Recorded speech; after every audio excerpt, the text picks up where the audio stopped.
talking about Dignitas, Crumbzz said his mentality is when you're going against one of these teams, you should attack the team's strengths rather than the team's weaknesses. So he's looking at attacking the stars of the team so that they can't carry the game by themselves. However, when you look at Curse, all of the lanes, none of them really stand out as huge stars that are going to solo carry this game. Okay. They're all very strong and sort of standard play. So Curse actually may have a good response to Dignitas strategy here, as they're a very balanced team and they can use many different strategies. They just haven't been able to make any of those different strategies work in game yet. Right, and we can see how things change from the patches to what's being played. Jax, Yasuo, and Kassadin were the bans that Dig had last time being on the blue or the red side, I should say, but they are going to let that Yasuo through, something Voyboy has been using quite a bit lately as Lulu is locked in for Dig. Yeah, a lot of mid lane get through here because so much focus on the jungle here. Look at this, 4 junglers banned out, and these are sort of the new top 4 junglers for everybody with the changes to Kha'Zix. He has not been killed, but he may not be on this top level plateau anymore, along with the rest of these early game junglers that also provide utility later in the game. So with so much changing in the jungle, like we said, there's even more pressure on Dominate, on Crumbzz this time around to go deeper into that champion pool. We can see things like Nocturne, like Vi come back, or the Pantheon that we talked about for Dominate. Just as in the last time these two teams faced off, Curse bans Lee Sin against Crumbzz. Now even more so with the Sightstone that all the junglers have been grabbing. That kind of helps. The Elise banned out as well. Jax and Braum picked up. Braum's keeping himself in every game today. Yeah, very, very popular pick. Nocturne. Really, what Braum affords you is a tank from somewhere on the map that does not take up a spot in your top lane or from your jungle. So it affords them the ability to run a damaged top laner like this for Quas, to have him try and carry the game with Jax. Now, as we talked about before, with Curse being very balanced, having a Jax on your team is always a target on your back. So Dignitas will definitely be looking to punish that Jax and keep him down. Let's see what Quas can do. He's 0-3-1 on a Jax versus LMQ back in week 1. We'll see how it happens. It comes out for him this week. We see that Nocturne picked up as well for Crumbzz. Going to be pretty sweet with Shiphtur ults and the wild growth coming in to keep him alive on dive fights. And we see Ziggs being played quite a bit this week if he gets locked in again. Not only is Nocturne, right under this threshold of top 4 junglers right now, but he's a great pick in this scenario when they're already facing a split push team from Curse because Jax has been locked in. Using the vision denial of Nocturne to its fullest effect is really the sign of the great Nocturnes rather than just the good Nocturnes. Crumbzz will leave his paranoia up for a long time before using it to close a gap, thereby putting the pressure on Curse to actually communicate more effectively. We see CCaitlyn locked in for Cop. His last play was 6-0-8 versus EG, and Rango Knife Cat for Dominate coming in here. Looks like we'll get another Rengar play as it's Shiphtur who locks in the Ziggs. Very scary in the hands of Shiphtur. Interesting here. Adding the Rengar into the team that already has Jax. A lot of melee focus here with them plus Braum. They could easily dive very deep into a team. However, the answer from Dignitas is locking in Ziggs. It's so hard for these melees to get through the minefield. And Ziggs also provides them a lot of wave clear. So if this 4-man squad with their Caitlyn, who really thrives on pushing, tries to shove down in a separate lane from Jax, then Ziggs does a lot to stop this strategy from Curse. Very interested to see once the ganks start coming out at level 6, how they're kind of countered. Will Crumbzz always activate if Dominate jumping on something, or will be one following the other? It'll be a very interesting play style. Kayle has seen quite a bit of play, also seen some top lane play lately, but it looks like it will go to the hands of Voyboy. He played that back in week 1, actually to a loss of a 1-3-3, so we'll see how he can do here. That was against LMQ, now against Shiphtur. It's not going to be any easier. All right, so yeah, a lot of late game damage threats here from Curse. We'll see if they can actually pull off the mid game though. Cloud9 tried to use the jungle Rengar and weren't able to have successful late game assassinations. Now, jungle Rengar, he's going to be trying to assassinate people through Thresh, through Ziggs, and through Lulu. That is a lot of anti-dive. All right, before the game gets afoot, let's see who you think will be smashing that Nexus. According to LOLesports.com, 87% of you have left-clicked the Dignitas thumbs up. Now your job's not done yet. Keep sending your predictions throughout the entire game to @LOLesports and use that hashtag DIGWin or CRSWin.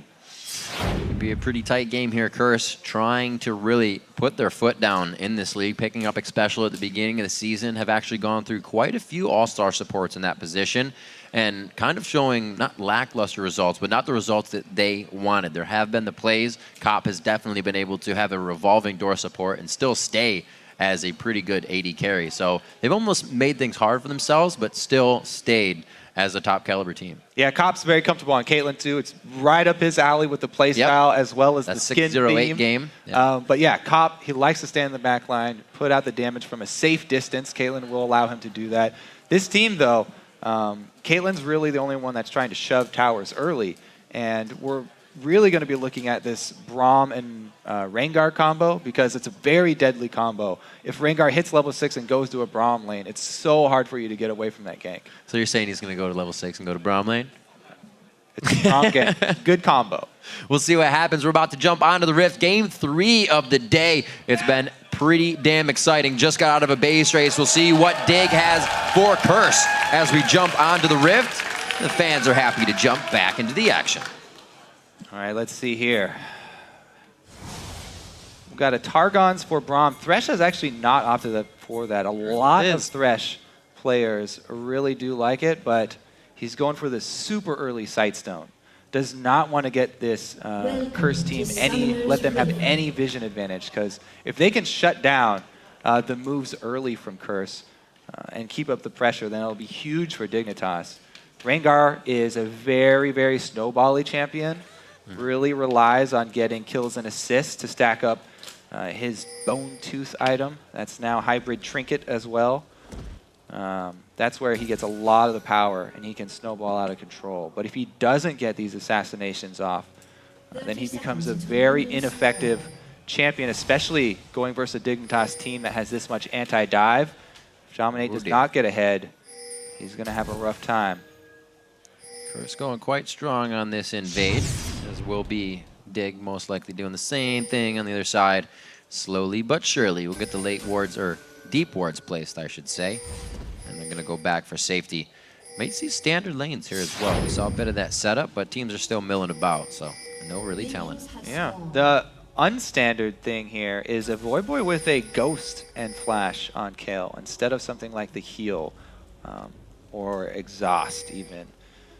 Interesting pickup for him. More mobility. They actually have two options for split pushing. Whichever solo lane gets ahead could be a strong split pushing threat. If Voyboy goes with the now standard attack speed Rune on Hurricane build. I have to see which one they focus. Buff trades here to start it out. Pretty deep vision from both sides, and they do get the 2 vs 2 down bottom. That ward paying off. You think we see more 2v2s since the jungle experience kind of went away? Junglers will be able to gank the lanes more instead of sharing a 2v1 with somebody? Or 2v none, So the jungle experience was not going to have an effect early game. So I don't think that's the reason for it. But there have been more of these standard 2v2 lanes with people actually seeking out the matchups here. Lulu early on is going to like to try and keep Jax down by herself. They actually don't need a duo lane up there to do it. However, with a jungle like Rengar, there's a lot of damage there. Jax can set up Rengar ganks as well. So Lulu has to worry about tower dives because early on she's squishy before getting her ultimate, and any kind of assisted damage. But he does have that range advantage over Quas, which he can try and utilize. A few auto attacks in here and there. Oh, here comes Dominate though. First time Zion Spartan is on Lulu. He did go for a game of Kayle in Week 3 versus CLG, but this will be his first time trying to do his hands with picks in the top lane. Dominate is just waiting patiently. You see Crumbzz backing right now, so they won't be able to activate too much. Dominate hits it, but no close on that kill. Yeah, safe play here from Zion. That is going to afford Quas early game farm, though. He's going to have a pretty strong early game here, actually. Lulu doesn't get to press him very much. They did burn his flash, so Zion going to have to play even more passively now. That's the setup, though, for the gank that we talked about. Quas, Counter-Strike coming in, Leap Strike to try and get that one going. Again, though, tension from both teams. Crumbzz said he likes to attack the strong points of his enemies, not the weak points, so he goes up to the top lane as well. Yeah, that's something that I think everybody saw when Dignitas picked up Zion and Shiphtur, is that Crumbz's job became more or less controlling everything in the game and really getting behind Zion and Shiphtur to get the game going. Man, look at this massive CS, though, there for Quas. Not only is he already ahead, he's got a huge wave to work with here. So a great early game for Quas, having started full consumables with the flask. Yeah, the only problem is actually getting those. Getting a little antsy. Oh, that's all right. You got most of them. 27-18, still has teleport on the back, and it's perfectly positioned for him as he comes back to lane as well. You're going to see 2 rings being picked up by Zion. Crumbzz yet to make a gank in the jungle yet, but they've been more for sure ganks, and really something comes out of it when Crumbzz does it, so make me patiently waiting for that one to come around. Yeah, now the thing I always like to watch out for with standard lanes is the respawn of second buffs. And Crumbzz especially is a jungler that really likes to prey on his opponent's second spawn of their buffs, going for the 7-minute invade mark to try and either catch out one of the laners going to get the buff or actually just straight up counter jungling his opponent. So, you know, as of right now, Crumbzz has just been hard farming and has not gotten his characteristic early vision down, but we may see that change as we do head up towards the second buff spawns here. With Nocturne, though, he's just trying to hard farm, get to that level 6, so he can either counter IWillDominate's gank or get one off of his own. Not seeing too many early dragons with the regular matchup either, so both teams are going to be having a good fight over that instead of just kind of giving one up for a lane push. Zion Spartan finally gets the minion wave back in his favor, but he had 18 when he got back to lane, so he's only gotten 7 since the entire, I believe, 2-wave push to the turret so far. You can see how Quas feels sure to go in and put some wards down. He's going to start getting to work on that lane. Yeah, and Pinkwood is going to be able to clear out Zion's vision as well. So much control over that top lane already. Wow, the piercing light doing quite a bit of damage. KiWiKiD could not connect with the passive, but Xpecial already kind of giving up a little bit of damage with that Braum play. Yeah, Braum is a very strong support, and we've seen a lot of very nice cannon execution right there, by the way. A lot of emphasis has been put on Braum lately, but still, so many teams are rather first picking Lucian for the bottom lane than first picking Braum. The AD carry, even more important than the support, just because Lucian is so strong, and you know he's definitely a tier above the rest. Maybe up there, Twitch could be up there, but he is enough to have control over a Braum lane. Now the problem is, if you ever see a Lucian plus Braum lane, that's the time to get really scared. He's great against. Can shoot piercing light through with a little bit of damage and get that ardent blaze just behind over his shoulders. Yeah. Well, the double shots, you just instantly proc that stun pretty much. Yep. Let's see if Crumbzz can make a dive happen here. Looks like some counter jungling. There it is. That second buff spawn. Crumbzz at it again. He gets himself into position. You can see the lantern throw to KiWiKiD and KiWiKiD as they make their way over there. ASAP.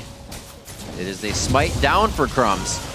It looks like it's going to go over to Voyboy in the mid lane. Nice tilt over Peacemaker as well. And they thwart that right away. Not only did Dignitas not steal the buff, but they also weren't even able to deny it from Voyboy. So a huge win for Curse right there.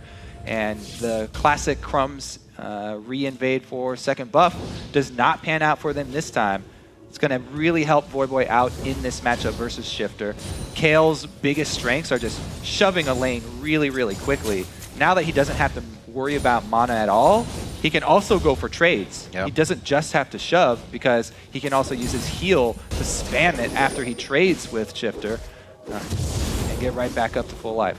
Doesn't shut down Shiphtur too much in the way of Braum. He can still huff a Mega Inferno bomb over to either side lane, but he's not going to be having fun, like you said.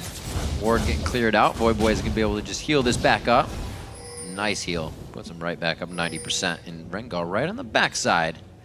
Yeah, still level 6 Rengar here. Now this is really the very important choice for Curse. Curse have so many options for getting Snowball and going for their team. They want to get a Kayle going early, but they also want Jax fed. And then he's got the option of the very strong Braum lane gank. So really, Curse's first gank with this level 6 Rengar is going to tell a lot about where they actually want to play off in this game.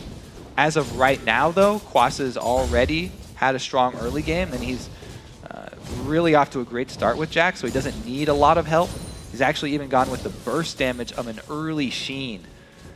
So just the kill pressure of Quas by himself up there on Zion kind of makes Zion play more passive and keep on just trading farm with Quas here, which is exactly what Curse wants. And it seems like they're really putting a lot of consideration on that kill pressure, as you say. Voyboy maxing heal for himself, getting dominating Quas into tight fight positions, and with intervention, they're safe. All right, no wards for Zion. He's pushed up in the lane.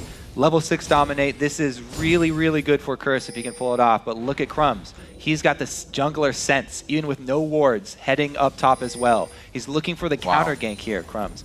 He knows that Zion is a really juicy target for IWillDominate, and they go for the dive. They go for the hit. He is not going to be on that side. No, he throws down the ult, goes right for Zion. He throws down the wild growth. The turret shot comes in. The 1-for-1. Who's got the fight, though? Red buff to red buff, but it looks like he's going to back off of that Nocturne damage. Yeah, very, very close trade right there. Dominate answers with the ultimate of his own.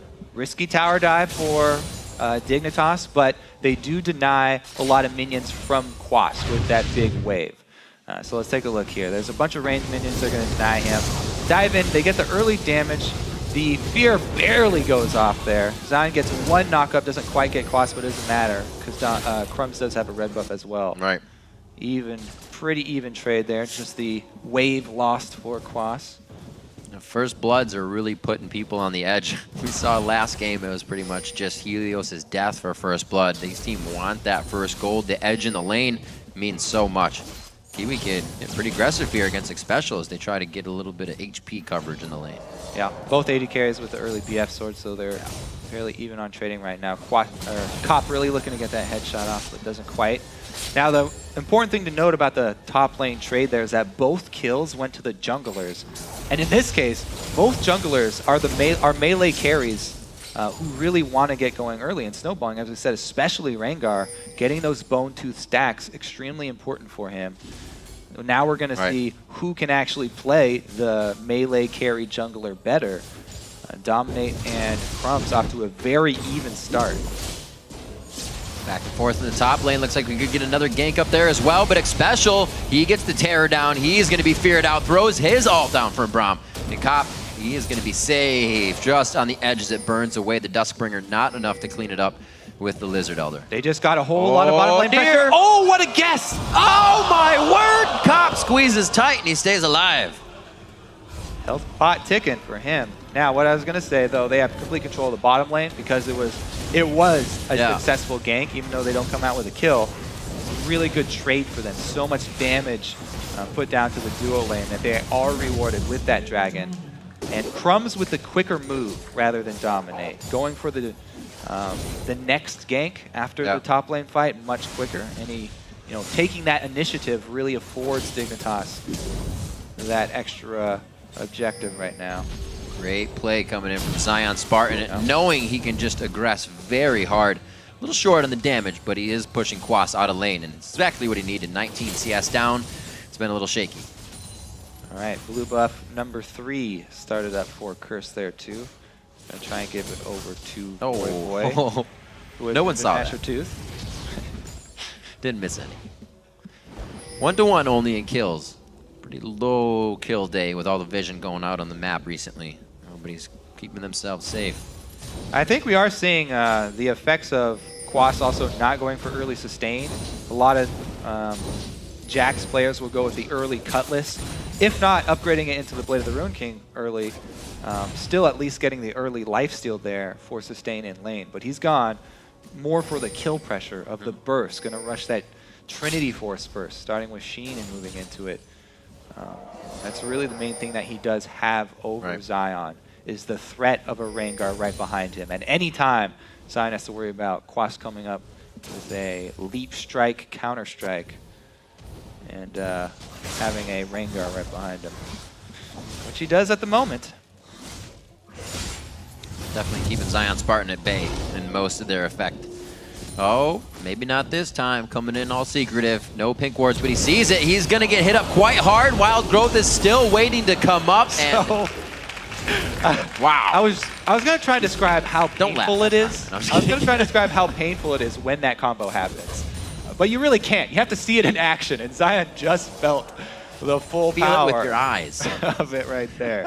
All right, question answered, though. They are getting that that Jax ahead pretty early. Let's see if Dignitas can make their answers bottom. Dignitas always answering one after the other. They lose somebody in the top lane. They are going to seamlessly take down 2 in the bottom lane. They still got some time until a dragon comes up, but the teleport to the top helping Zion to keep himself somewhere near the CS mark. 121 up on 91, but actions all across the map kind of keeping things even. Now, these are very similar junglers, not only as players, but also as champions that the players are using. You can see Crumbzz with pretty much an identical play to what IWillDominate just did. However, very key factors here for Crumbzz gank. His was down bottom where they have 2 people, so not only did they get 2 kills, they also were able to take the turret after, whereas Quas, after the kill, can't take the turret by himself because there's not a lot of damage down on it, and Dominate didn't stick around for added damage under the turret. So Dignitas, they got more kills out of their gank. They also got the objective out of their gank. Another pick! To Xpecial, tries to shield himself. It's only going to be a few last shots. Very nice intervention from the backside. The bomb just missing out. Look at everything Dignitas has the chance to use if they aren't going to get a kill. This is very hard for Curse to even approach the turret. Yeah, a lot of long-range follow-up from Dignitas if anybody does get low. Scary situation for Xpecial there. He gets out alive, however, their turret goes down. Zion Spartan realizing he has a neighbor quite close in the brush, but Quas, once he's found out, he realizes he's going to be back to the turret to farm, doesn't want to miss any of that experience. Looks like he'll have actually quite a good time here if he wants to freeze it, but Curse needs some pressure on the map right now. Dignitas is starting to get that stranglehold. What Curse do have going in their favor is solo lane farm. We talked about them having options for carries and late game split push. Yeah. Both of those guys very strong in the farm. You know, early Nashor's Tooth there from Voyboy, so he'll probably be working his way into that Runon's Hurricane as the second item. Some people do opt for AP first, though, to get the extra damage. Nashor's does scale a little bit as well with AP. But yeah, it's going to be so many options there for Curse in the split pushing game. Really what they're going to have to worry about is the rest of the squad that aren't out there by themselves. It's going to be a lot up to Xpecial on Braum for the disengage. Voyboy to speed people up, and really the others to just watch their positioning. Cop is at that point in the game where CCaitlyn is kind of sad, really wants a couple more items to be effective. Mid-game, not the greatest of times for him.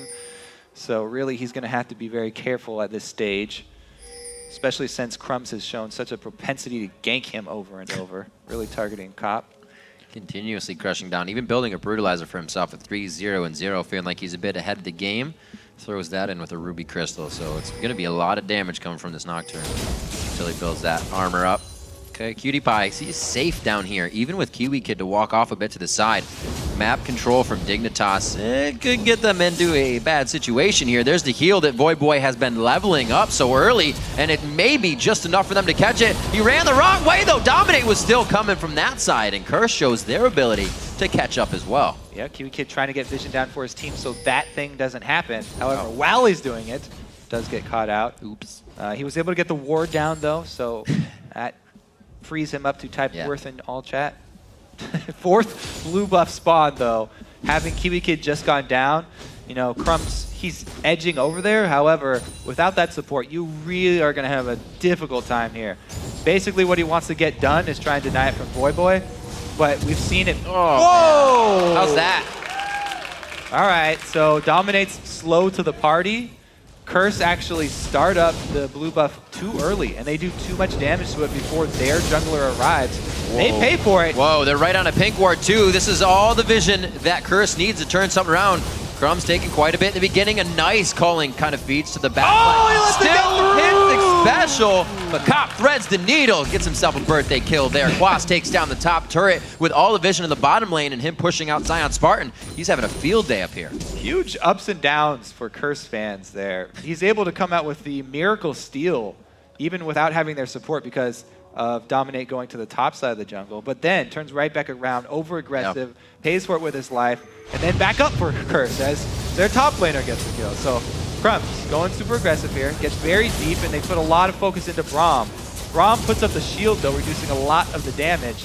They don't get him down. KiWiKiD, no dash left, and Crumbzz has a wall right next to him, so he can't even edge further over. Already spell shield being used as well, so couldn't have no answers there. And Cop finds his mark. However, the big story, you know, while there was a lot of action around blue, Quas up top is getting out of hand. Yeah. He's got the finished Trinity Force. He's able to handle Zion by himself, as we just saw. And now it was a perfect timing for him to come right down for Dragon because he secured the top lane for his team. But then he gets hooked. He's going to be able to handle quite a few people if he gets into the fight. There's a few shots right there. We still see Crumbzz trying to make it in and out of the fight, but so low health after the last engage. Everybody's kind of weary. Extremely even game here. Now, taking Dragon for 1 kill is worth it in that exchange. However, what you have to watch is what Curse will do with the extra man advantage on the field. They need to press something. They're going towards mid right now and leaving their strong Jax as split push bottom. They do get the turret in answer, so Curse again able to come out with a pretty big exchange there for themselves. Very, very close game here. Absolutely. Both junglers ferociously feeding themselves through this one. Dominate finally getting the first 3 stacks on himself, so he gets that bit of movement speed and pushing out of combat. Always helps to stack up the Bone Tooth. Crumbzz playing quite a good Nocturne, but we see him finish the Youmuu's now, and how fast he went down in that last fight, kind of prioritizing all this damage. We'll see if he changes that build up now that he has that damage. Yeah, I kind of like the route that Crumbzz went, where he went with flat armor penetration early with the Ghost Blade. And it adds a lot of burst damage too, because when he jumps in, he can activate that, and it gives you a huge power spike for the duration. Since he's squishy, probably not going to be alive that long anyway. It'll be a really big benefit for him. Maximum output. However, Dominate has gone the opposite route. He went with percentage-based armor penetration here, and there's no armor really built on Dignitas yet. So really the flat penetration better early. And it's going to provide Crumbzz a bit more threat when he does dive in. Now later, Dominate will already have that last whisper, but we'll see what he builds next, because both of these guys, as I said on Jungler, is extremely similar. Going to be looking for those melee range, the melee assassins. Yeah, it does actually look like Voyboy will prioritize that ability power. As we said, he leveled that heal up, making sure everybody stays safe with the 2 killers of Quas and Dominate on the team. Already had a good intervention to keep Xpecial alive, so the fingers are warmed up for both teams right now. They've made some tight plays, and the aggression is definitely on. 4-0 and 0 for Dominate. Quas too deep. This could be bad for him. He has a ward to jump to over the wall. Nice break on the Terror thread. He's going to be getting out safe. Cause a little Great stretch. escape there for Quas. Not even having to blow any summoner spell. He was deep in enemy territory, no vision for himself, 1 versus 3, and he gets out without having to use anything besides a ward drop. 235 to 244 in the mid lane. Not too big of a discrepancy in CS there. 80 carries matching up quite evenly. Cop getting that ace in the hole kill onto Crumbzz so far, which was a nice shutdown of 3 kills. So a bit of surge of gold there as that finished Phantom Dancer. We need to start keeping a close track on vision. Everybody's changed out for sweepers here. However, not a lot of wards down deep for Curse in this Dignitas jungle. That's really going to hurt their ability to split push, as well as their ability for Dominate to pick people off with his ultimate. They really are going to try and outposition Dignitas. Both of these teams very similar in styles, looking for those very quick kills in transition. Well, Curse has done a very good job this game of not getting themselves into trouble after they do get ahead. Usually they'll get themselves into wanting too much, and then they crumble under that pressure of pushing themselves, even for just a blue buff after taking a dragon. Luckily, Dragon's on their side of the blue buff this time. They're safe. 23 minutes on to this. 3 turrets down on each side. That's the outer 3. So the second tiers still stand and it still provide a diving turret for both teams. So interesting here, as Curse have that little bit of split push advantage, but Dignitas have the wave clear, really working for them with Shiphtur and Zion on those two APs, two AP players, both with AP builds.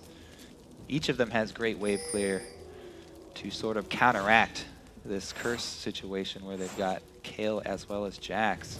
It's really going to be all about these junglers, who gets the pick and who can actually get that kill early, because both of them are very much all in, and both of them are going to have to deal with defensive ults, either coming from Kayle or coming from Lulu, to try and defend their targets. Well, definitely seems like Dignitas is switching things up coming into this season. Two coaches on their side. It's been back and forth. Again, KiWiKiD going for the blind ward. Uh-oh. I don't think the coach had that in mind. Good shield coming out. Also getting himself a bit of that summoner heal coming over from PewDiePie. He is throwing himself a Hail Mary right now, but it's not going to work or keep him alive long enough.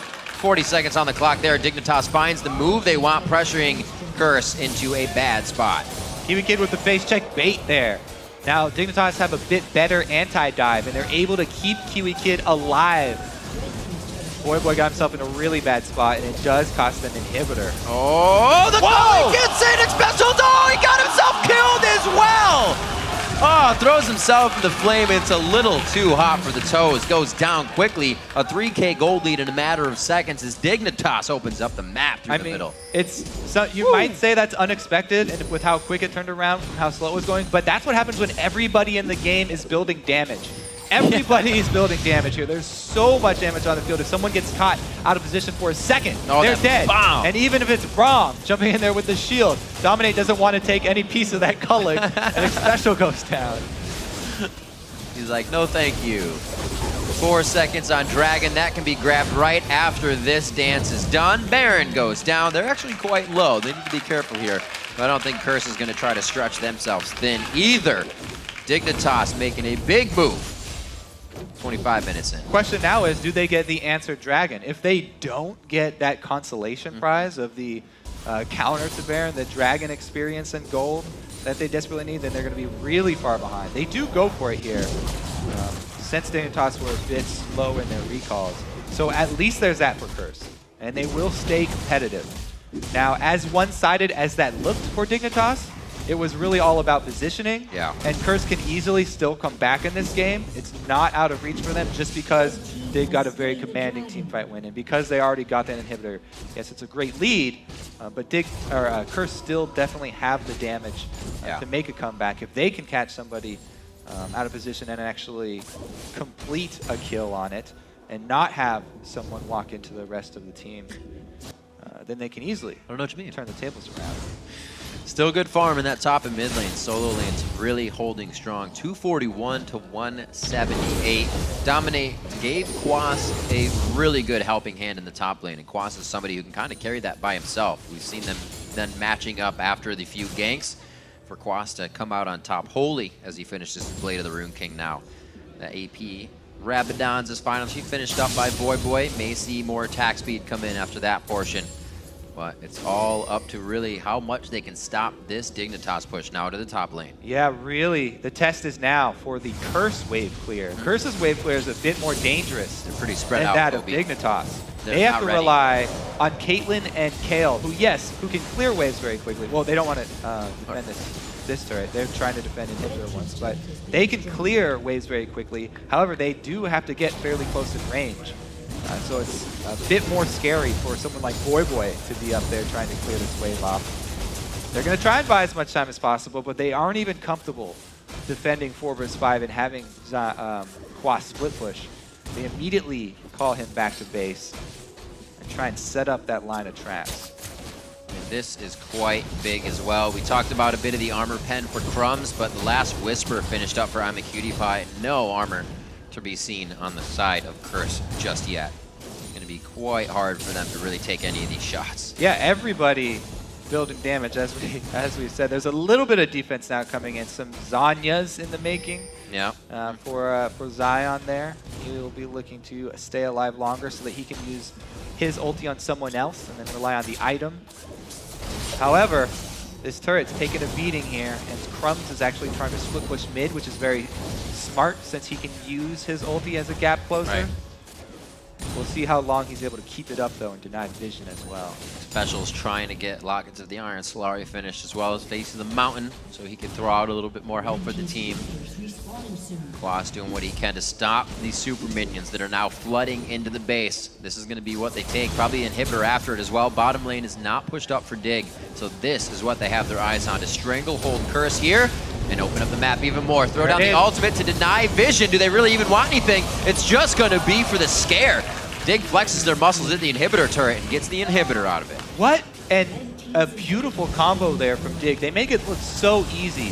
Crumbzz pops his vision denial, and KiWiKiD walks right up, gets a hook right outside of that Fog of War, lands it easily onto Voyboy, killing the key component to Curse here, and Dignitas just make it look so easy. They're walking themselves in, taking a bit of damage from the outside, but it looks like they can mitigate this just enough. Dominate throws the ult on, they know he's up, they know he's alive, but like you said, that key component with the intervention, the heals, Voyboy is down, and Curse has to rethink everything as they assess this fight. The grab again from KiWiKiD just on the outside as they pepper the turret with more shots. The second Nexus turret goes down. Quas almost goes for broke as he does not dive into the fight. The rest of the team was going to the fountain. They push him out of base, but Curse, they're on their last breath here.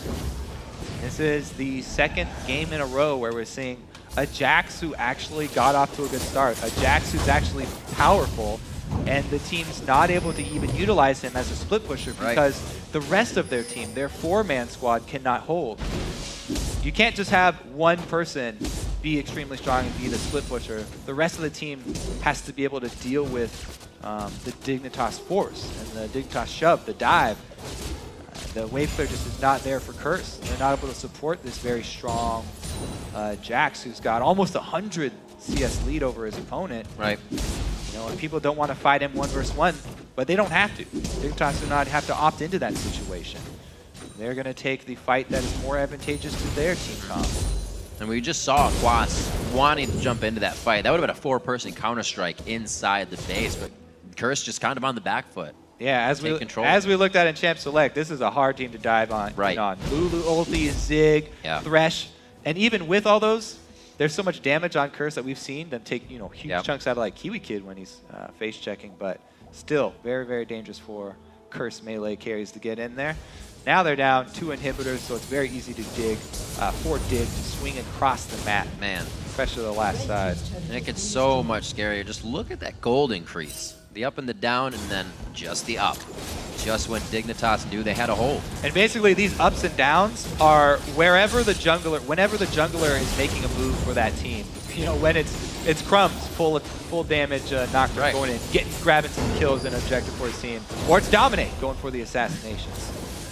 Crumbzz causing a little chaos on the left side just to draw attention, but that attention means that KiWiKiD gets shots on the turret. They're just causing chaos around the map, and it's enough to get the shots they need to move that much closer to the W on this game. 32 minutes on the clock has just ticked as the final inhibitor turret falls. Eyes on the inhibitor without any contest here. Dominate, he gets pulled right into the box. The intervention is on. That's the perfect way they wanted it, but they wanted it on their terms, and that's not how it's gonna happen this time. Dignitas starts to clean up. Yeah, good game, Dignitas right there. Very, very commanding performance. With everybody building damage, it's all about positioning and split-second crowd control. Really, really well played